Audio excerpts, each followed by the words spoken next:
الفساد مكانا عليا أشهد أن لا إله إلا الله وحده لا شريك له شهادة من هو خير مقاما وأحسن نديا وأشهد أن سيدنا محمدا عبده ورسوله المتصف بالمكارم كبارا وصبيا اللهم صل وسلم على سيدنا محمد كان صادق الوعد وكان رسولا نبيا وعلى آله وصحبه الذين يحسنون إسلامهم ولم يفعلوا شيئا فريا أما بعد فيا أيها الحاضرون رحمكم الله أوصيني نفسي وإياكم بتقوى الله فقد فاز المتقون قال الله تعالى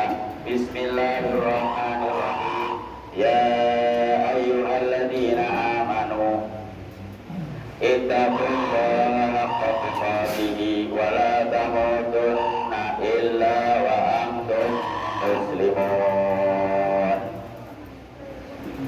Jamaah salat Idul Adha rahimakumullah. Perayaan Idul Adha selalu menjadi momen spesial bagi umat Islam sedunia. Setidaknya ada dua hal pokok yang selalu menonjol dalam momen tersebut. Pertama, ibadah haji jutaan muslim dari berbagai penjuru dunia berkumpul di tanah suci untuk memenuhi rukun Islam yang kelima. Kedua, pelaksanaan kurban atau penyembelihan sejumlah binatang ternak. Kesempatan ini sebagai bentuk solidaritas pelaksana kurban kepada kaum fakir, miskin, kerabat, dan tetangga sekitarnya dengan berbagi daging sembelihan. Kedua pelaksanaan ibadah tersebut tak bisa dilepaskan dari sejarah dan ajaran Nabiullah Ibrahim beserta keluarganya. Meski tiap tahun Idul Adha dirayakan, sepertinya hanya sebagian kecil saja dari kita meneladani Nabiullah Ibrahim dalam kehidupan sehari-hari. Kita seperti selalu baru ingat keteladanan tersebut menjelang Idul Adha, sehingga acaranya pun dilaksanakan hanya tiap tahun.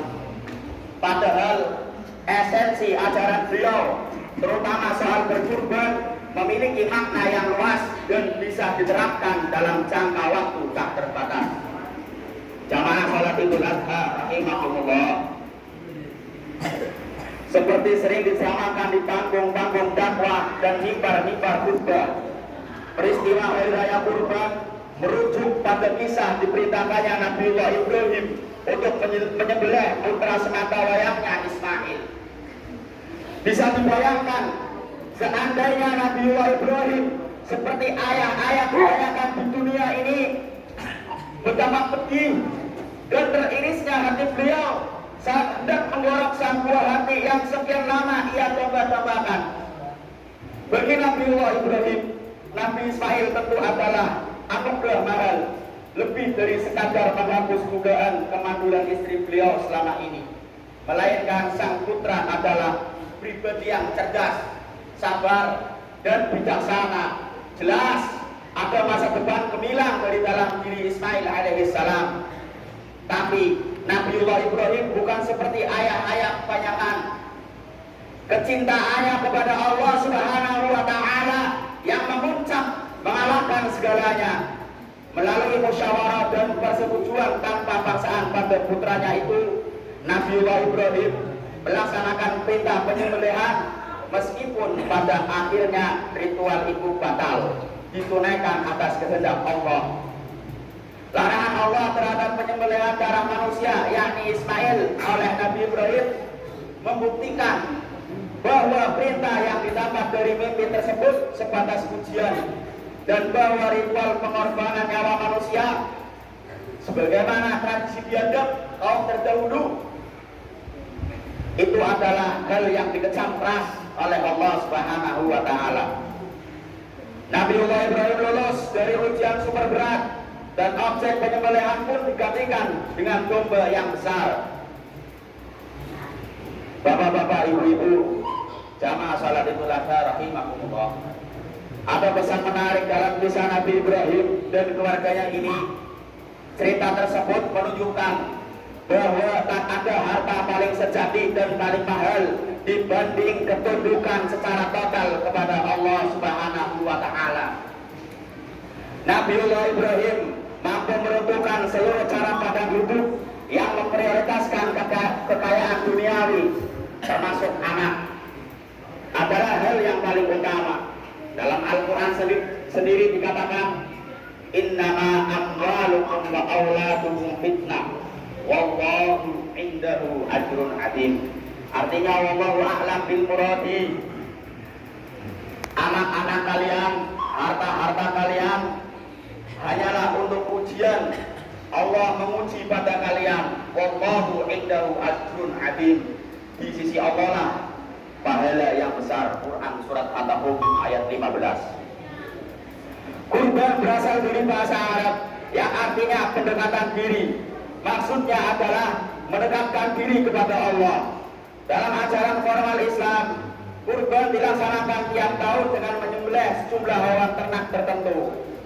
Oleh karenanya, kurban berhubungan erat dengan korban, pakai O dalam bahasa Indonesia. Sebab seorang pelaksana kurban telah mengorbankan sebagian hartanya berupa hewan ternak untuk dibagikan kepada sesama. Nabiullah Ibrahim yang menjadi teladan dalam ritual tahunan tersebut mengajarkan bahwa seorang hamba janganlah tertipu daya dengan kekayaan yang sifatnya sesaat saja. Ada kehidupan yang lebih hakiki dan perlu diperjuangkan ketimbang kehidupan dunia yang fana. Karena itu, mengorbankan sebagian harta karena Allah tidak akan ada ruginya. Sikap semacam inilah yang ditunjukkan Nabiullah Ibrahim, yang juga diikuti putranya Ismail yang begitu patuh dan soleh. Dengan bahasa lain, pengorbanan adalah bentuk cara pandang manusia yang jauh ke depan menuju kehidupan akhirat yang abadi. Wa mal hayatud dunya illa la'ibu wa lahwun wa ladarul akhiratu khairul lil ladzina yattaqun afala ta'qilun. Artinya, wallahu a'lam bil muradi. Sesungguhnya kehidupan dunia ini hanyalah bermain-main dan senda-gula belaka, dan sungguh akhirat itu lebih baik bagi orang-orang yang bertakwa. Maka tidakkah kamu memahaminya? Quran surat Al-An'am ayat 32. Kita yang sering mengaku meneladani Nabi Ibrahim dengan berkurban, sudahkah sebanding dengan pengorbanan beliau? Sebandingkah dengan semangat pengorbanan Ismail yang masih anak? Sebandingkah dengan semangat pengorbanan istri beliau, istri Hajar? Jamaah salat Idul Adha rahimakumullah. Untuk membeli hewan kurban saja, kadang kita masih bersiasat untuk mendapatkan harga yang paling murah. Jika perlu membelinya jauh pada bulan-bulan sebelumnya, kita masih memilih uang paling kecil ketika kotak amal lewat di hadapan kita. Kita juga sering tak sudi berkorban sedikit tenaga untuk membantu mereka yang membutuhkan. Di manakah semangat kurban yang mewujud dalam kehidupan sehari-hari? Kadang pula karena kita mendapat sedikit pengetahuan agama, kita tak mau berkorban mendengarkan pendapat kelompok lain. Kadang karena mereka diberi sedikit anugerah, sedikit kedudukan, kadang kita ogah mendengarkan unek-unek dan aspirasi dari mereka. Jamaah salat Idul Adha rahimakumullah. Berkurban adalah tentang melawan kecenderungan materi untuk senantiasa mendekatkan diri dan bertakwa kepada Allah, serta meraih kebahagiaan yang lebih hakiki. Demikian khutbah singkat Al-Fakir. Semoga Al-Fakir dan jamaah sekalian dapat memahami pesan kurban, menerjemahkan, mengaplikasikan pesan kurban dalam kehidupan sehari-hari semaksimal mungkin. Wallahu a'lam bishawab. Barakallahu li wa lakum. fil Qur'anil Azim wa nafa'ani wa iyyakum bima fihi minal ayati wa dzikril hakim wa taqabbalallahu minni wa minkum tilawatahu innahu huwas samiul alim. Allahumma shalli wa sallim ala sayyidina wa maulana Muhammad.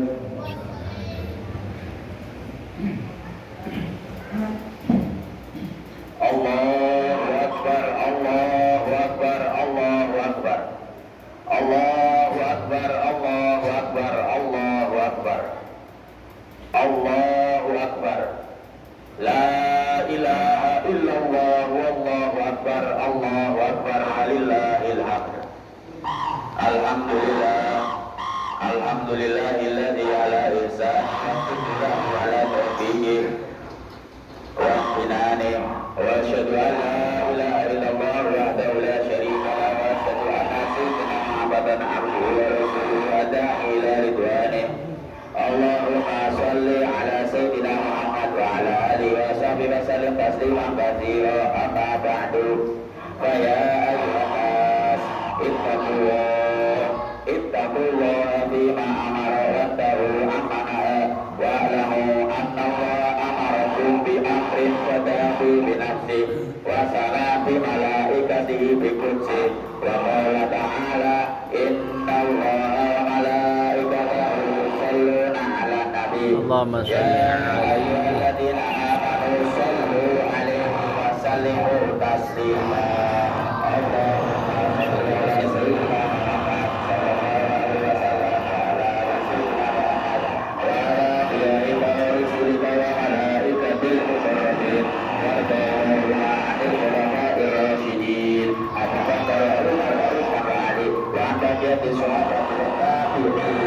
Amin.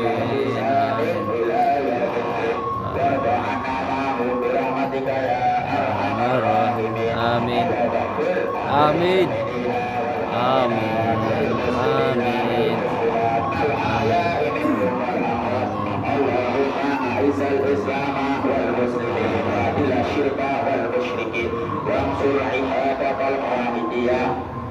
وانصر من نصر الدين واقتل من قتل المسلمين ودمر اعداء الدين واعلي كلماتك الى يوم الدين. اللهم ادفع عنا البلاء والوباء والسلاسل والمحن وسوء الفتن والمحن